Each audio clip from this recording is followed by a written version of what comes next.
Isa namang magandang araw sa inyong lahat mga ka-DIY. So, ang pag-uusapan natin ngayon ay itong bridge diode. So, itong bridge diode na to mga ka-DIY ay common to. Halos lahat ng mga electronic circuit or component ay mayroon dito. Kasi ang purpose nga ng diode ay magka-convert siya ng AC voltage to DC. So, ngayon, paano ba ginawa ang bridge diode? So, ang bridge diode ay siyempre compose yan ng apat na single diode ng tulad nito. Ito, apat na ganitong diode ang composition dito. Purely diode lang po ito, mga DIY. So, halimbawa nag-symbol tayo ng battery charger ng motorcycle. Halimbawa lang to pero hindi ito 12 volt na transformer. Halimbawa lang to. So, kailangan mo ng diode. Tapos gusto mong gamitin ng ganitong bridge. So bridge diode po ito. Gusto mong gumamit ng ganito tapos wala kang available.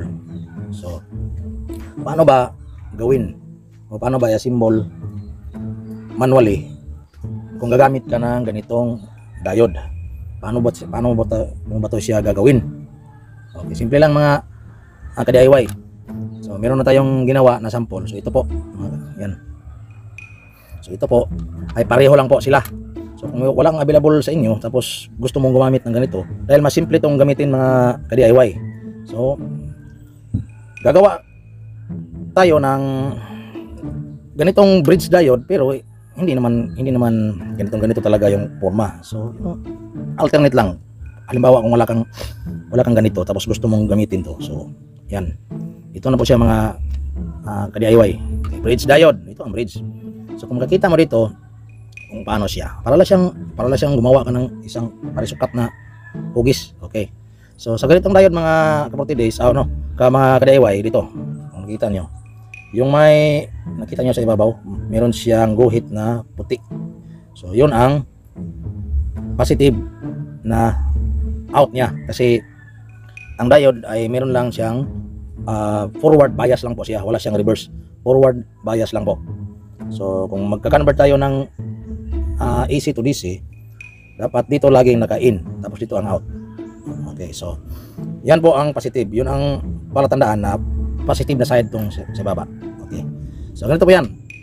Itong ginawa natin, yan ito. Kung napapansin nyo, yung dalawang diode na yan, ito, magkaharap pareho yung positive nila. So tapos dito naman sa baba, nakaharap ang positive dito rin sa negative side. So para siyang series. Positive tapos dito sa negative.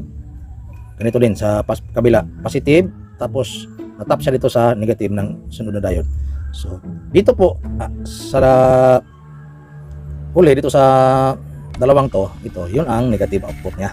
Okay, paano ba natin to in? To, kung makikita niyo yung diode na to, yung nakikita niyo yung symbol na yan, naman so fluctuating current yan. Yun ang symbol ng fluctuating current. So dito ilagay yung dalawang AC. Halimbawa dito sa transformer nito. Halimbawa lang to ito ay example for full wave transformer. Full wave transformer, step down Halimbawa dito, ito ay 12 volts, then 0 ang sa gitna at 12 volts pa rin. So paano mo to gagamitin yung tatlo? Kasi pwede naman gamitin yung dalawa lang, 12-0. So masasayang po ang capacity ng transformer kung hindi mo to gagamitin. Although pwede naman siya. So pero gagamitin natin. So dito sa diode na to, itong dalawang 12, yung dalawang 12, dito yan i-in sa dalawang, itong purpose dito. Dito sa i-in sa dalawang AC. Okay, dalawang AC. So remain lang yung itong 0. Tapos meron na siyang output na positive. Kung makita niyo may positive side at sa negative side. So yun ang positive, negative. Pero i-block natin, i-reveal natin mga ka-DIY kung ano ba ang pagkaiba kung dito tayo kukuha ng negative kaysa dito sa 0. I-reveal yan. Gagawa tayo ulit ng video. Okay, dito. So saan ba dito sa ginawa nating DIY na bridge diode i-in yung dalawang 12 volts? So dito yan, isang 12 volt dito at dito. Yun ang input ng AC dito sa dalawang 12 dito sa gilid. Okay, i-screenshot nyo lang mga ka-DIY kung gusto nyo kung ayaw nyo makalimutan. Okay, Dito yan, kahit magkabaliktad yung dalawang 12 volts, okay lang yan. Kahit saan dito sa dalawa. Dito yan, i-in yung dalawa. Yan. Tapos, ang dito, makita nyo, yung positive, negative na sign ay DC na yon. Okay. Dito ang positive, yung kaya nasabi ko kanina, at dito yung negative output. So, itong transformer na to ay meron siyang zero. So, yun ang sinabi ko kanina. Ano bang kaibahan kung dito tayo kukuha ng negative or dito? Gamit ang full wave. So, full wave, ang tawag dito mga DIY, full wave transformer. Yung 12-0-12. Yung half wave, yung 12-0 lang, dalawa. Ito ang full wave transformer. So, magkaiba sila. Meron silang pagkakaiba. Kung dito tayo kukuha ng negative or dito sa zero. Yan nga. So, ganito lang. Madaling gawin lang ang bridge diode kung wala kang ganito tapos gusto mong gumamit. So, kung mayroong available dyan na ganito lang mga diode, so ganito lang ang paggawa ng bridge diode. Pareho lang sila. So, itong ganitong klase mga bridge diode mga DIY ay kadalasan makikita natin sa board ng TV o sa mga appliances, meron. So, nakaposisyon siya lagi doon sa circuit na malapit sa input na 220 volts. Yun, doon natin kadalasan makikita kasi siya ang nag-convert ng AC to DC. Okay? So, ito lang mga diode. Ito pa, isang klaseng bridge diode mga DIY. Ito ay malakas to. Mga diode. Yun. Positive, AC. So, out dito na positive to. This is a 300 watts. 300 ampere. Ito ang kadalasan makikita natin na hindi masyadong ginagamit pero mas okay to. So, paano ba dito malalaman kung alin sa mga paa dito ang dalawang AC? So, ganito yan ang kanyang orientation. Kung nakita nyo may AC, so dito yan. So, ang kapareho niyang paa ay dito yan sa kabila, yung pag-ganon siya. Yan.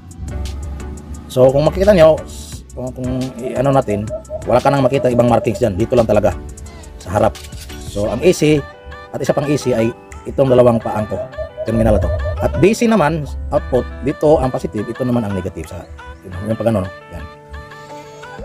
Hindi pag-ganon. Yan.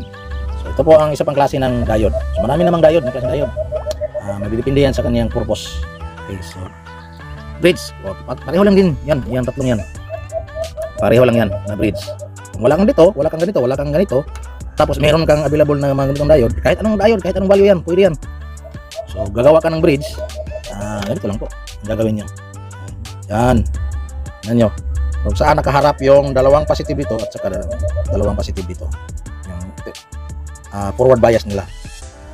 So, dito ang dalawang in ng 12 volt out galing sa transformer at pwede kang dito kuha ng negative sa positive. Pwede din dito sa zero. So, i-reveal natin yan kung ano kakaiba sa transformer na full wave at saka half wave. So, yun lang po mga kapatid, mga ka-DIY.